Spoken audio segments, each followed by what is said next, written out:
Good morning, everyone. Here's our morning minute. We're headed off to work, pulling out. Something Kerry and I want to discuss about that we saw on posted. It was a little like a little meme thing. Anyways, it said three things. It initially said three things your husband needs to hear from you, or husbands, excuse me. I'm sorry, husbands. Three things your wife needs to hear from you. And so instead, Kerry and I talked about it, and this is something that I think spouses just need to hear in general. Don't you agree? Yes. So we're going to sort of discuss these three things as we head to work, and I want you guys to think about it, especially getting ready for the weekend and stuff. So the first thing, three things your spouse needs to hear from you, and maybe even daily to that effect. But the first one is, I only have eyes for you. So what does that mean, Kerry, if I were to tell you that as a husband to a wife, I only have eyes for you? For me, that's a protection. You're protecting. I feel protected when you speak words over me, speak words to me that it's a building up of trust. It's a form of protection. It makes me feel safe with you. And that's good to hear. And I think sometimes you need to have affirmation, husbands and wives, as you talk about it. Why would I say this? What does it mean when I say this? Because that's important for me to hear that from Kerry, saying that protection, and vice versa. We, like I said, it said husbands, your wife needs to hear this. I think wives, your husband needs to hear that too. That she only has eyes for me. So stop talking about Will Smith. Yeah, quit talking about Will Smith. That's just. I know, just gotta quit doing that. I'm not Will Smith, obviously. We do share a resemblance up here, but that's about it. Bless your heart. The next thing is, I love you just the way you are, or I love you the way you are now. And so, especially, I think this is huge for wives, because the world is combating you guys with images towards your husband. So when I tell you, Kerry, I love you for just the way you are, and just the way you are right now, I love you. And what does that mean to you then? How does that speak words into you? Again, as a woman, I feel like that each month it's different. It depends upon the hormones. It depends upon Life. And there are ups and downs. Sometimes the jeans are a little bit tighter than others.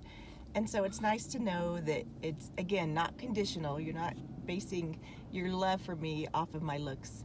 That's conditional, but it's me who you love. And I appreciate it. And that's a physical thing when we're talking about that, but also an emotional and spiritual also. And it speaks volumes to me when Kerry says, I love you, or she sends me a text, I love you just the way you are, because we're both getting older, and so it's, and gravity's taking its effects on both of us, and it's so important. We knew of a couple, and it's really sad, I'm sorry, changing lanes, that the husband would lay out the clothes for her and would degrade her, and she was down to what, a size 2, size 0? Tiny. And she still was too large, and he was not satisfied with the way she looked. And that just broke our heart. Yeah, you could see that in her countenance, that she did not feel comfortable in her own skin. And that's volume. So the last one is, and this is, you've heard us say this before if you've ever been to our retreats or conferences, this is huge. We drive this home, I think, at least once a month in something. But it's, how can I pray for you? It's a simple way, but every morning turn to your spouse and ask them, how can I pray for you? How can I lift you up? How can I intercede for you today? And it's massive. And like this morning, I did ask Kerry, I said, how can I pray for you today? And what was your response? I'm just fighting a cold. Yeah. So just that I would not be grumpy with the students, but would just feel better. And so I'm going to keep that in there. And then when we do ask each other how to pray and what to pray for, we'll text each other, and we follow up. It's not just I'll pray for you and it's over. It allows for conversation at the end of the day as well, because if there's something on your spouse's heart that they ask you to pray for, then you think about that throughout the day, and at the end of the day you can also communicate the events that occurred. Exactly, and it's a great thing, you guys. So the three things your spouse needs to hear from you. Okay, let's go over those real quick because we're already at work. I only have eyes for you. I love you just as you are, just as the way you are. And then how can I pray for you? So, put those three things into practice. Start doing it this weekend.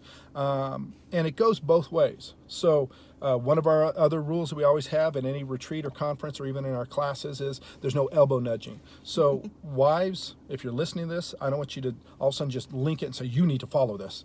Instead, it'd be really cool if you're saying, I'm going to adopt this. And husbands, if you're watching this, no elbow nudging back. Or husbands need to know that we desire them as well. Oh, very much so. I think that's huge for me, knowing that Kerry has eyes for me, that she loves me just the way it is, and that she's praying for me. Those are huge. You guys have a great day. Anything else you want to add? No. Okay. We love you guys. Have a great weekend. We'll talk to you soon. Take care, Bye. guys. Bye-bye.